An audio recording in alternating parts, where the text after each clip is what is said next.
In the wake of our discussion of question number 1, let's embark upon question number 2. According to Jewish tradition, how did Moses get the book of Genesis? On what basis does he know about creation, since people had not yet been created? How do you relate to the Bible's description of creation, the Garden of Eden, and similar stories? So, of course, there are a number of components in this question, and we're going to have to develop some additional points on the way to addressing them all, but to focus at least at the outset on the opening component. According to Jewish tradition, how did Moses get the book of Genesis? On the face of it, I can answer that question in a very simple, straightforward manner. How did Moses get the book of Genesis? God told him. Not only do I mean that God told him in general terms, God dictated. But in order to appreciate what I mean by what I just said, in order to fully integrate the implications of that statement, I need to backtrack and develop some more basic material that I think is critical in order for us to move forward. In particular, when we speak of God's giving Moses the Torah, there is a very basic definition here that I feel compelled to clarify, and that is, what do I mean by Torah? Which sounds, of course, at the face of it, like a very simple question to which to respond, but it really isn't, because, truth be told, when Jews use the word Torah, they can mean any of various different things, which isn't so surprising, after all, when one considers that Torah means instruction and teaching. And since, after all, there are many different strata of instruction and teaching, we use the word Torah in different senses. So, for example, we often speak of the written Torah as equivalent to the entire Hebrew Bible. We also often speak of the oral Torah, the oral teachings that, as a foundation of Jewish belief, go hand in hand with the written Torah, something we spoke about at some previous junctures, in particular in our discussion last year of Exodus chapter 21. And there, of course, again, we employ the term Torah in a much more general sense. Well, here, I'm going to specifically employ the word Torah in a very specific and restrictive sense. Namely, when we speak of the Hebrew Bible, we speak of the Bible as comprising 3 essential components. What we describe as Torah, Nevi'im, and Ketuvim, and I'm sure many of you have heard the way Jews tend to refer to these 3 components by acronym as Tanakh, which is a Hebrew acronym that is identical to the Hebrew Bible. Now, what are these 3 components? The second, the prophets, comprises all of the books of the prophets, beginning with the book of Joshua, and historically, concluding with the prophets of the Second Temple period, Haggai, Zechariah, and Malachi, who are the last of the prophets of the 12 minor prophets.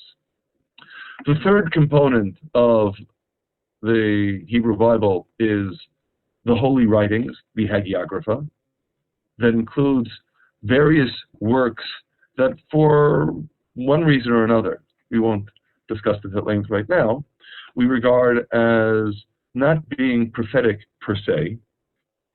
The book of Psalms, the book of Proverbs, and many other such works that are canonized as part of the Hebrew Bible.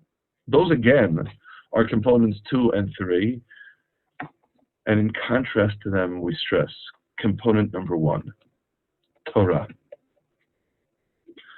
Torah, again, teaching, instruction.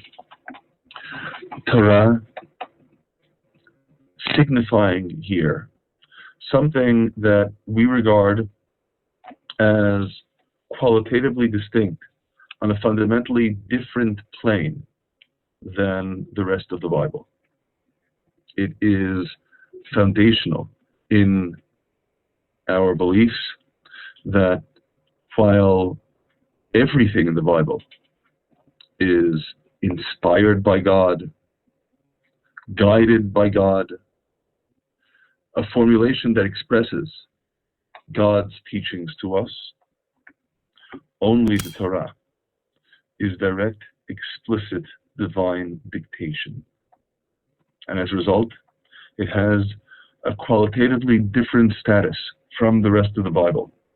Now, I know that you know that my belief in the Torah as explicitly dictated by God is one that in various academic circles nowadays would be ridiculed. The whole enterprise of biblical criticism essentially arose in order to ridicule this belief in the divine origin of the Torah.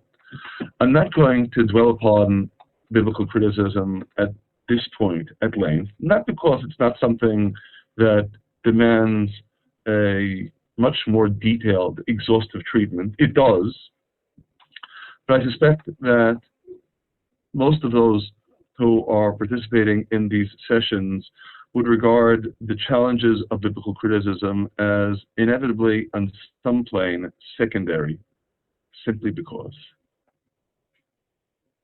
the foundation, the cornerstone of the way we relate to the Torah and generally the way we relate to the Bible is, number 1, we believe in God. I know this may strike you as a pedestrian and self-evident observation, but on some plane, inevitably we need to bear in mind that biblical criticism arose in circles with background that was essentially rejecting belief in God as guide of everything that happens in this world. And whether it was disbelief in God altogether, or disbelief in God's continuing to be involved and to impact upon our lives in this world by making known to us his teachings and providing for us a formulation of his doctrine of right and wrong, of good and evil for us. That is the very essence of life. Of course, as you undoubtedly already discern in what I just said, don't expect me to ever provide you with any kind of definitive proof that biblical criticism is true or false. Obviously, in such matters, the whole enterprise of proof is an irrelevant one.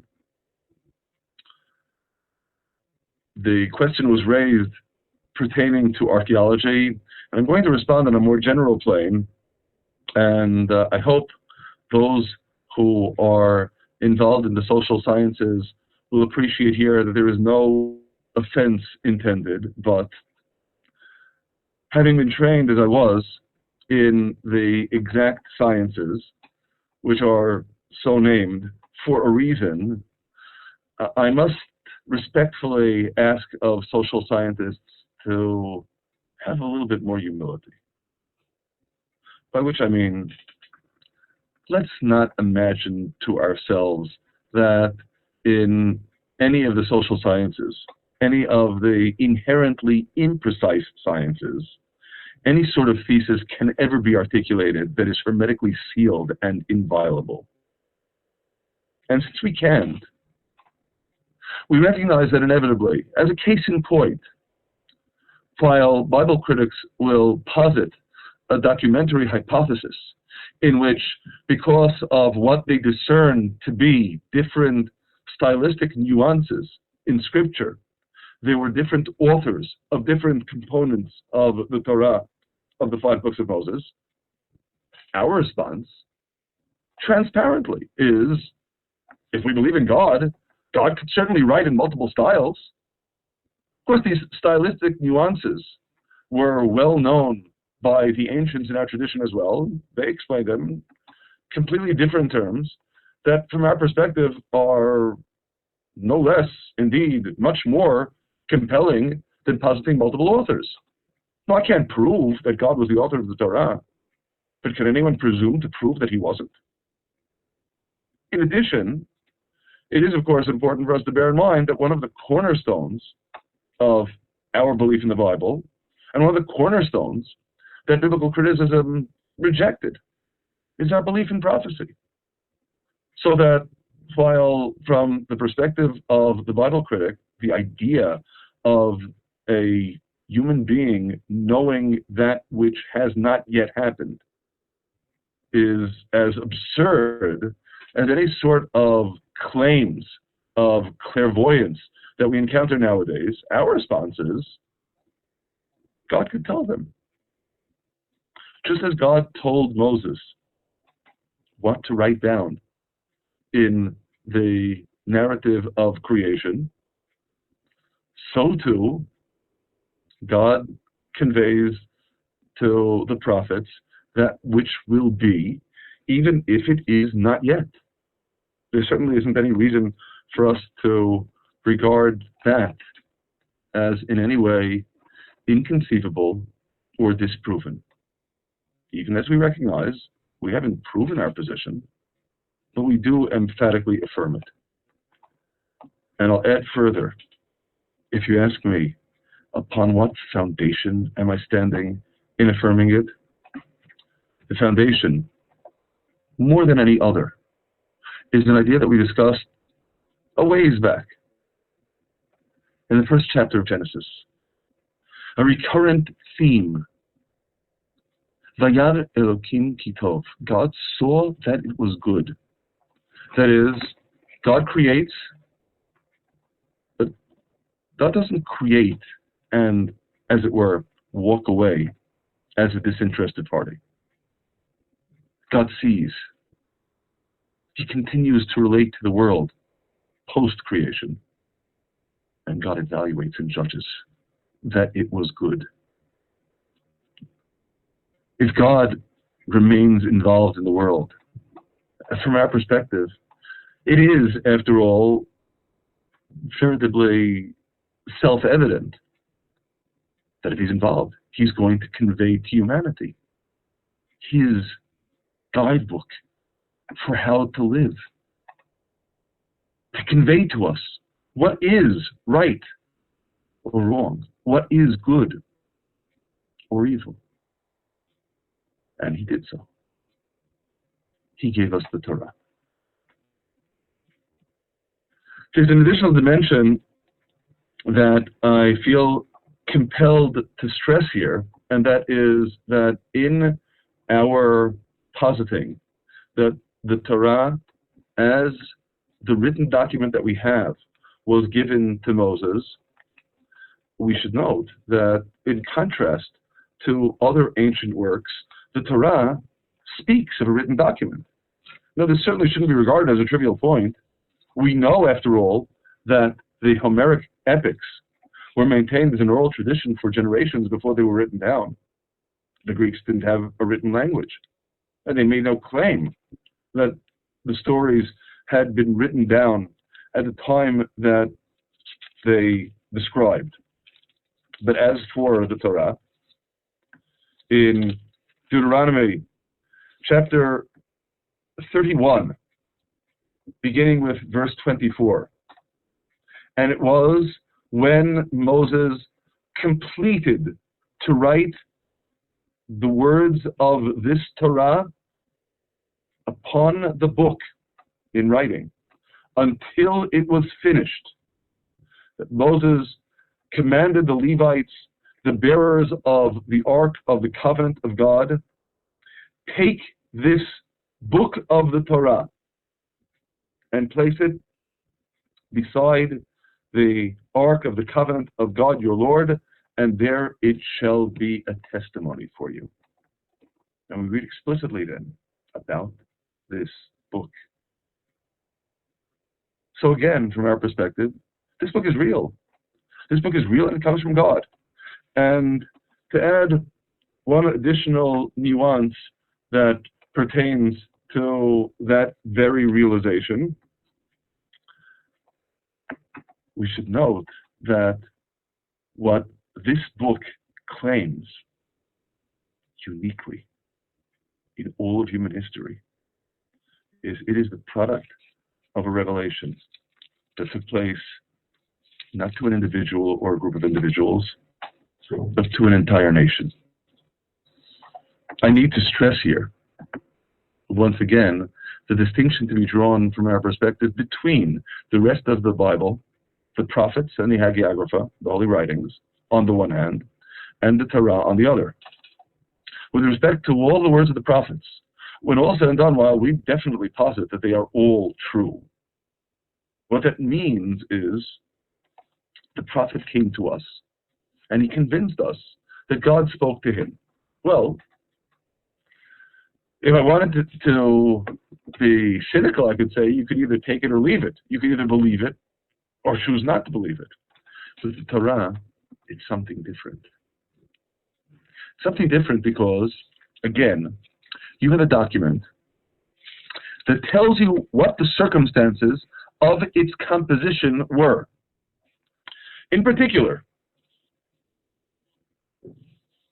in Deuteronomy chapter 4, we read, beginning in verse 10, "The day upon which you stood before God your Lord at Horeb, at Sinai, when God said to me, assemble the people, and I will make heard to them my word, that they shall learn to revere me all the days that they live upon the earth, and teach that to their children." Following verse, "And you drew close and stood beneath the mountain, and the mountain burned with fire to the heart of the heavens, darkness, cloud, and mist." And the following verse, "God spoke to you from out of the fire. You heard the sound of the words. You saw no image, only the sound. But you heard that sound. You were party to the revelation yourselves. No one merely told you about it. It was you. You were there." And likewise, in the following chapter, in chapter 5, beginning with verse 2, "God our Lord made a covenant with us at Horeb, at Sinai. Not with our ancestors did God make this covenant, rather with us. These here today, all of us alive, face to face, God spoke with you at the mountain from out of the fire." An extraordinary experience of divine revelation. Now, let's consider what the implications of that are. And I concede at the outset, this is an observation that was made by the ancients, but I think it's an awfully compelling one. We have here a document that posits, number one, that the entire nation was party to an explicit divine revelation. Number two, that it was recorded adjacent to those events. Now,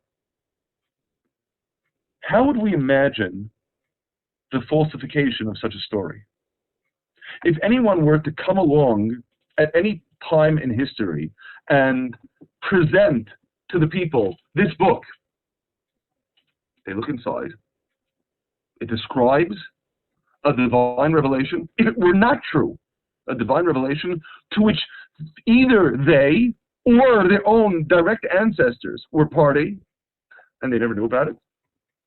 This isn't like a prophet coming and appealing to your trust that God spoke with him. This is a book that says God spoke with you or your own ancestors. And we didn't know about it.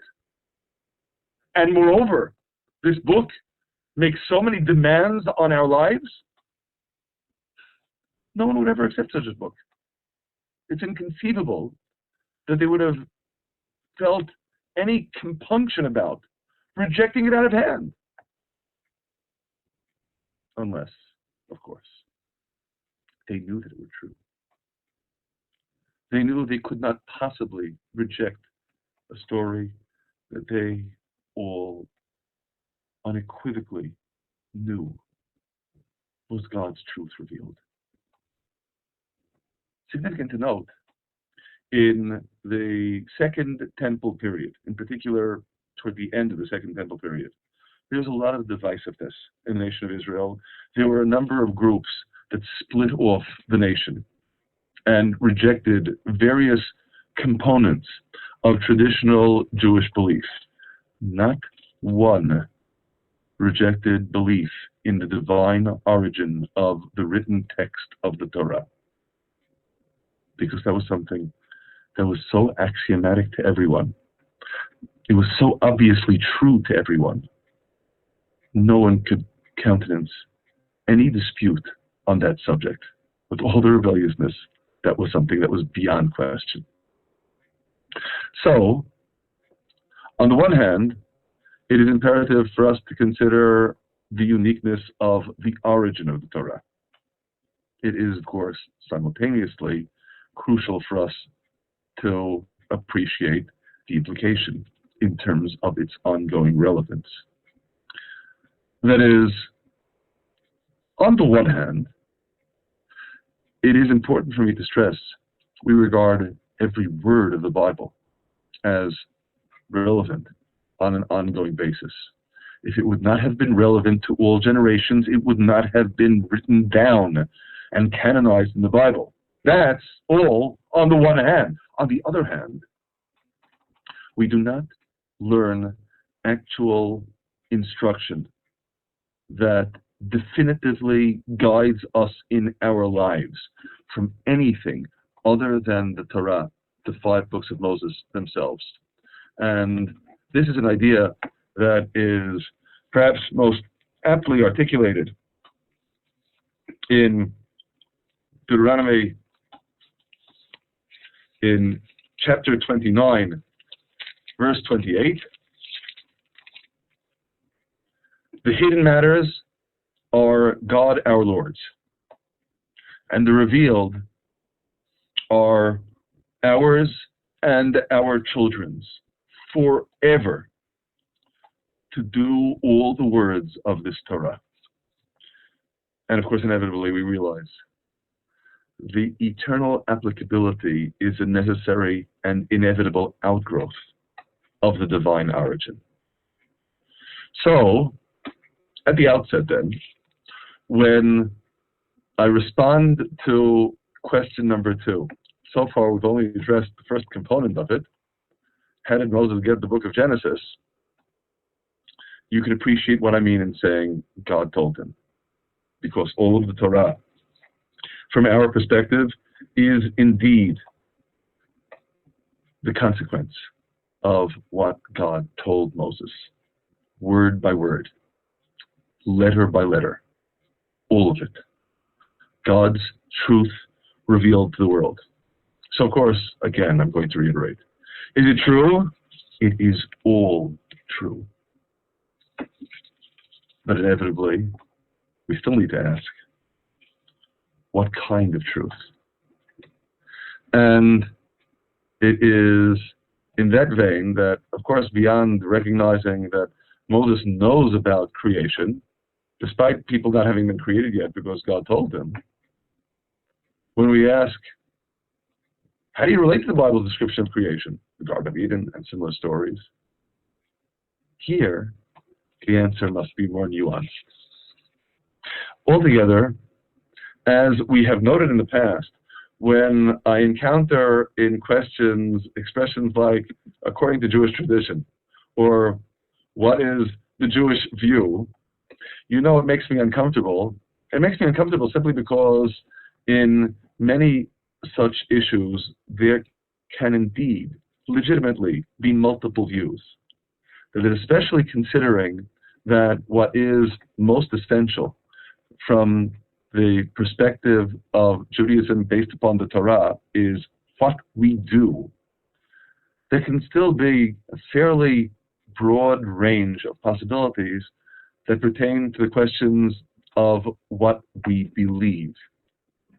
So, bearing that in mind, with respect to the question of how we relate to the Bible's description of creation, the Garden of Eden, and similar stories, my response is, there are indeed multiple points of view. If you ask me, is the Bible's description of creation and the Garden of Eden and so on the truth? I will state emphatically, unreservedly, every single word is the truth. But if you ask me, what truth? There is an ancient perspective that views the truth of the Bible's description of creation as allegory, not describing literal historical events, not describing scientific facts, but rather there to teach us ideas allegorically. I'll note as a case in point that one of the most famous classic scholars of Judaism, Rabbi Moses Maimonides, writes explicitly that not everything in the story of creation is to be understood according to its plain, simple meaning. And he goes on to present a gripping allegorical understanding of what the narrative means on a far, far more ancient basis. There is an ancient perspective articulated in the Midrash, specifically pertaining to the story of creation, and I feel compelled to share it with you. To relate the power, the might of the story of creation to flesh and blood and make it known to them is impossible, says the Midrash. And therefore, Scripture sealed it up with, in the beginning, God created, and so on. Now, this is a profound and tantalizing thought. In order to appreciate what the Midrash is proposing here for your consideration, I'd like to provide the following tangible illustration. Let's say I give you a vessel, a box, and as you peer over the rim to examine the contents, you're looking at what's inside, I tap you on the shoulder, and I point out to you, you're actually not seeing inside the box at all. In fact, what you're examining is an intricately painted lid that covers the box. So, not only are you not able to see what is inside the box, what you're seeing is in fact something else. So, if we integrate what this Midrash is telling us, what is it saying with respect to the truth of the story of creation? Is it implying then that the story of creation isn't true? My response, predictably, not at all. On the contrary, it is indeed affirming that the story is entirely true. Just what kind of truth? It's telling you that to convey to flesh and blood the might, the power of the story of creation, if you will, to convey the history and the science is impossible. It will get you nowhere. You won't understand it. And in any case, you'll miss the real point. rather, conveying the might, the power of creation, not through the actual story, but through the lid. What the text of the Torah tells you, in the beginning God created, and so on and so forth, precisely conveys, in exactly that many words, the compelling lessons, the compelling messages that we, each of us, need to integrate into our own lives from the story of creation in order to learn from it, in order to grow from it, in order to come closer to God. It's all true. But inevitably we're going to have to ask ourselves, just what sort of truth is it?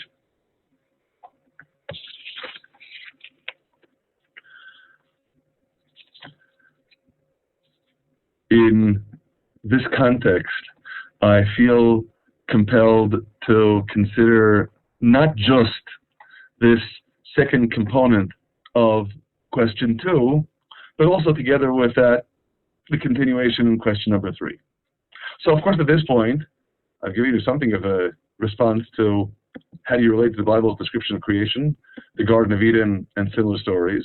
But more generally, what is the Jewish view regarding the Bible's historical authenticity? Do you believe that all the stories in the Bible and the miracles described in them are actual historical events? And of course, inevitably, in much the same vein that I share with you the possibility that much of the description of creation can be allegory, I'll share with you here as well. Is everything necessarily a literal historical event? I think not. At least not necessarily. Is every word the truth? Definitely.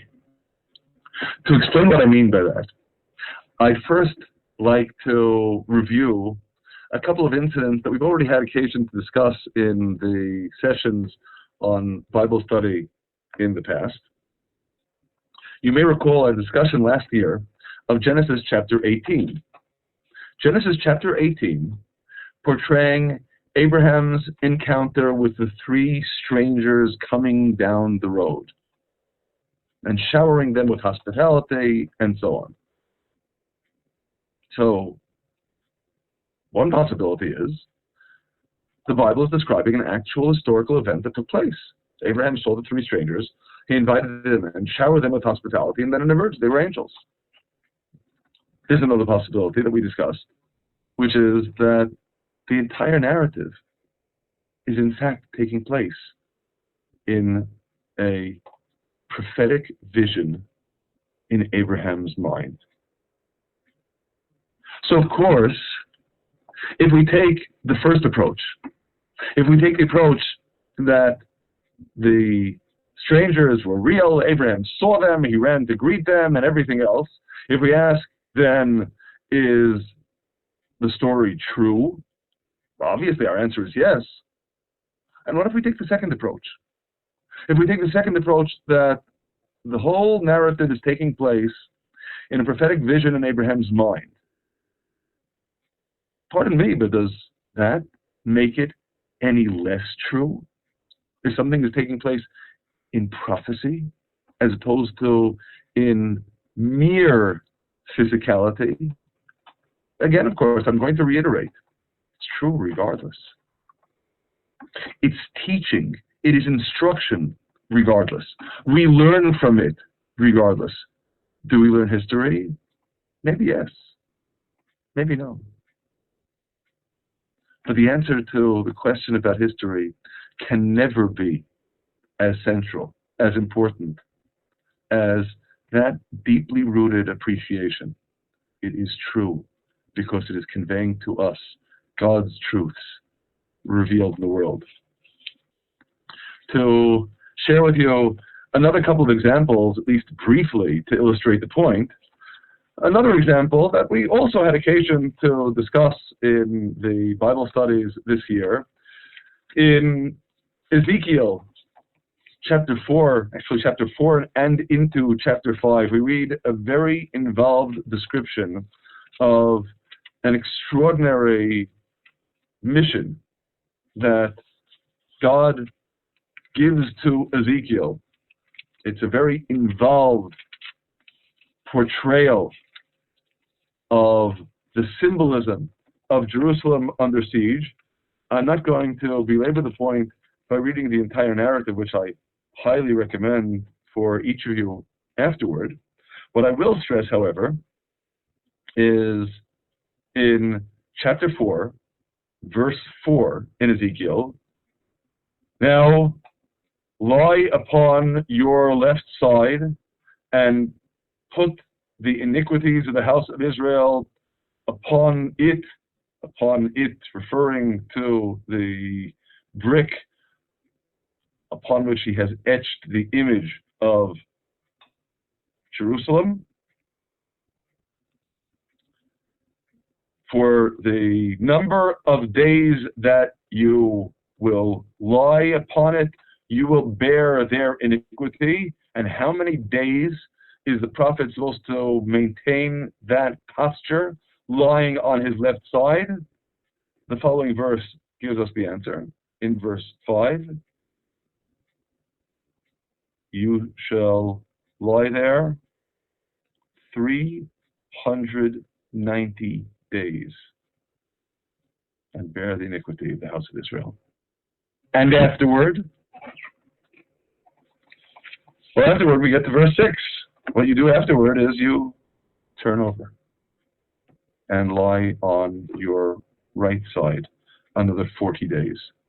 So did the prophet actually lie there for a total of 430 days, doing nothing but staring at a frying pan that was between him and the brick?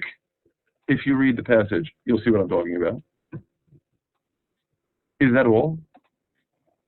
Or is this something that took place in the prophet's vision, in his mind, without any external expression?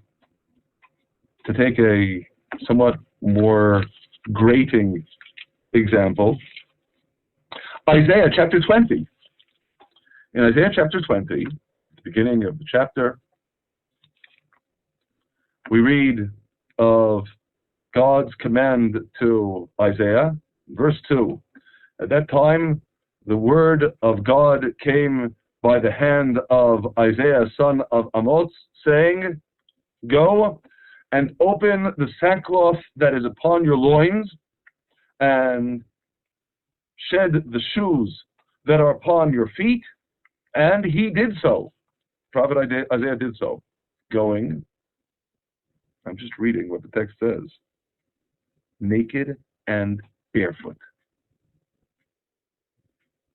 And in case you imagine that this naked and barefoot scene lasted for maybe a few minutes, a couple of seconds, the following verse.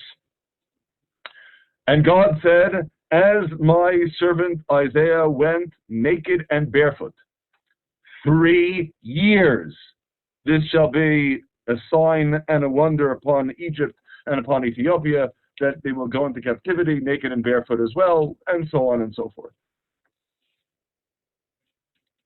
Naked and barefoot. Is it true? My response again, unreservedly, every word of the Bible I take as true. What kind of truth? We can have a legitimate disagreement on that question. Whether it is the sort of truth that is revealed to the flesh and blood eyes in the physical world, or a deeper truth that is revealed not to what I could call outside, but rather insight, in the realm of prophecy of the prophet. What's the answer? No, there can be more than one legitimate answer here. And that's critical here. It's critical in particular when we consider the final component of question 3. Do you consider someone who does not believe the all took place a heretic? Now, I have to admit that I feel somewhat uncomfortable getting into questions of heresy here altogether, deciding who is or is not a heretic. In the final analysis, obviously, the only one who needs to judge and decide and determine whether someone is or is not a heretic is the judge, and he's not giving up his job anytime in the future either. So while I don't feel compelled to judge anyone with respect to such questions, I do feel compelled to answer, at least in principle.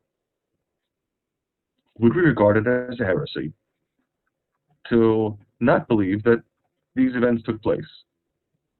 On the one hand, the answer should be self-evident from what I already stated. That is, I definitely posit that there is legitimate grounds for disagreement. If we agree, and I think every sincere Bible believer necessarily agrees that every word of the Bible is true, then we agree on that. We can amicably disagree among ourselves, even within ourselves, as to whether that truth is one that was manifest in the physical world of nature and history, or in a spiritual realm that was manifest in neither. But there's an additional caveat that I do need to stress here. And as we shall see, it's going to have critical implications with respect to the remaining question, question number 4. That is, if our questioning the historicity of events in the Bible is because we just simply don't know if God would really expect Isaiah to be going around naked and barefoot, or Ezekiel to be lying on one side or the other for 430 days, that's certainly legitimate. If, however, it is because we don't believe in the possibility of God communing with man in prophecy, or we don't accept the possibility of miracles taking place in the world, that is, we don't regard God as still involved, or we don't regard God as sovereign of nature who can overcome nature. In that instance, the question is not whether the specific event did or did not take place, but such a belief is definitely heresy. And that's a critical point for us to emphasize here. That is, the question that we need to address in considering the stories in the Bible is, upon what basis are we going to accept them, or are we not going to accept them? The foundation for us necessarily is twofold. Number one, we believe that every word of the Bible is true. Number two, we believe God is God. Within the framework of those two questions, again, we could certainly have legitimate disagreements. And that's really the crux of the issue that brings us to our fourth and final question for today. In the Bible's description of the Exodus from Egypt, the number of Israelites, 600,000 men over age 20, is amazing. A study by Colin Humphreys reduces this figure to a few tens of thousands. Should Bible believers consider this conclusion acceptable? So before I consider this last question, should Bible believers consider this conclusion acceptable, let me state at the outset, and I hope what I'm stating is going to be clear enough that there won't be any room for any further uncertainty on this score. I emphatically, definitively, unquestioningly believe that the Exodus from Egypt included 600,000 men over the age of 20, which means necessarily millions of people, because of course 600,000 men over age 20 and a comparable number of women and all the children would necessarily give us millions of people. Yes, I believe unreservedly that the Exodus included those numbers as described in the Torah, as enshrined in our tradition. As for the various objections to that position, first of all, I feel compelled to return to my point about social scientists. Again, with all due respect, let's not delude ourselves by arrogance or hubris into thinking that social scientists actually are engaged in the sort of exact sciences that would enable them to reach definitive, unambiguous, and unimpeachable conclusions. They're not. As for the particular issues that might rouse our ire in believing that the Torah's narrative is true, first of all, the old objection, and it is indeed an old objection, that Jacob came down to Egypt with a total of 70 souls, and from that beginning, we could end up with a nation that would, by all accounts, number millions. My response to that is, first of all, you see, all of Israel is described as Jacob's family, so they all came down to Egypt. And as for the rate of increase, well, I don't know from the Bible itself exactly what that increase rate was, but I can tell you that in Exodus, in chapter 1, verse 7, we read, and the people of Israel multiplied and swarmed and increased and became mighty exceedingly, and the whole land was filled with them. Now, mind you, I have no reason to posit this was a natural rate of increase. It wasn't natural.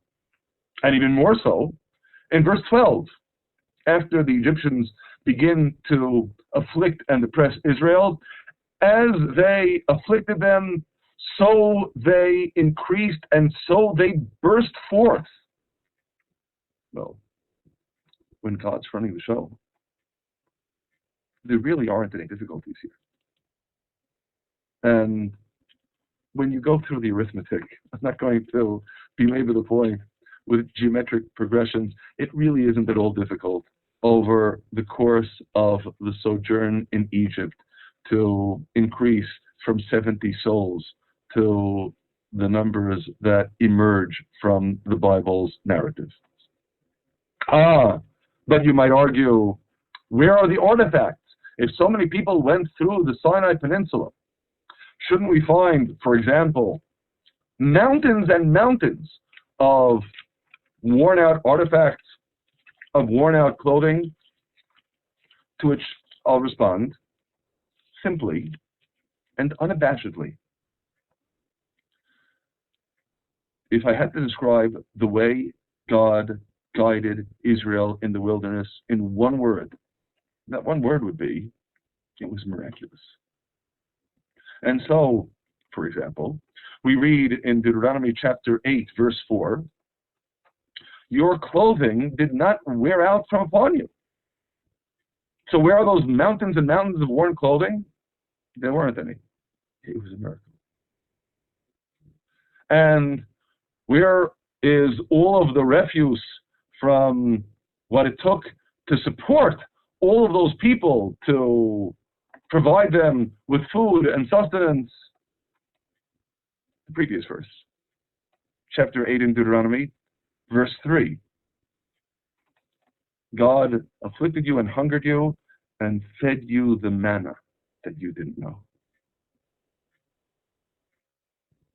You were fed by miracle as well. Indeed, what characterizes that 40-year sojourn in the wilderness is nothing if not an ongoing stream of miracles. So, does this in any way prove the historicity of the Bible's account of the Exodus? Of course not. We aren't talking about proofs. We're talking about belief. We're talking about trust and conviction and the integrity of being able to say why I believe what I believe. And in responding then to that question, on the one hand, we've spoken of many hands today. Should Bible believers consider this conclusion acceptable? You might say, well, why not? If indeed you believe that every word of the Bible is true, just you posit that this is an inner truth, And it's not a physical, historical truth. Didn't I just say a few minutes ago that that wouldn't constitute a heresy? I have two critical points that I feel compelled to make here, with which I conclude. Point number one, again, is the problem with accepting the historicity of the Exodus, a problem of some deeply rooted sensitivity with respect to the teachings of the Bible that lead you to posit that the story is not a historical event? Or is it because you aren't believing that God is God, that God is involved in this world and sovereign over this world, that God is creator of nature and can transmute nature, and that therefore miracles can be real? That's the first point. We believe that miracles are real. And if Colin Humphreys and his cohorts repudiate the historicity of the Exodus because they don't, that's not just an alternative way of looking at things. That's something we will definitely regard as an unacceptable conclusion. And finally, one additional nuance to emphasize here, which really brings us back to the very beginning. Recall, in our stressing that the Bible is true and God is God, the most critical foundation here, and again I'm going to add from my own personal perspective as a leading Jew, the way I begin that core prayer every time I stand before God is addressing God as God of history, that God is involved in the world, that we see God's hand in history. What is so critical about the Bible's description of the Exodus is precisely that it is historical. That is, you might posit with respect to a whole slew of other narratives in the Bible that the lessons that they convey are conceptual lessons that are, on some plane at least, divorced from, elevated beyond history. In the story of the Exodus, it is the very fact that it is historical that drives home this essential sensitivity that God is manifest here and now in this world. We perceive him. So, impugning the historicity of the Exodus, to my mind, isn't just questioning the historicity of a particular narrative in the Bible. It is impugning the foundation of the Bible's theology, that God isn't just out there, that we perceive God down here in this world, that we do see God's guiding hand.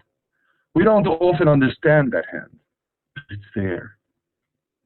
We're not expecting some simplistic, facile answer to all of our prayers. We realize the way God runs the world is much, much more nuanced than that.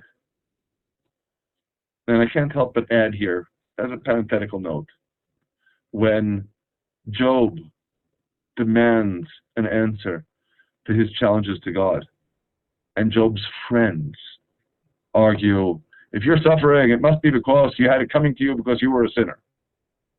At the end of the book of Job, Job goes to the friends and says to them, you better have Job pray on your behalf, because otherwise you'll be punished. You didn't speak of me correctly as Job did, because you thought that everything was so simple and superficial. You missed the point. The world is complex, and the Bible is complex as well. We don't usually understand exactly what God is communicating in what we see in history, but we know he's speaking to us.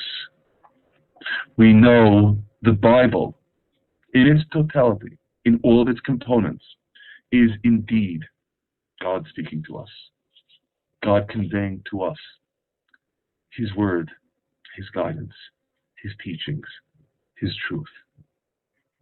And as such, we know the key to our becoming more godly human beings lies in our taking His word seriously. So that's what it's all about. And that really is the culmination with respect to all of these questions. Exactly how to take the Bible seriously is a complex and nuanced question, and I hope in our discussion today we've gotten something of a sense of that nuance and that complexity. But to take the Bible seriously, that is the essence. We take every word of it seriously. Because we take our lives in this world seriously. And we know God is speaking to us. And we know God is guiding us. And it is through that appreciation and sensitivity that we strive to make ourselves worthy of His blessings. God bless you.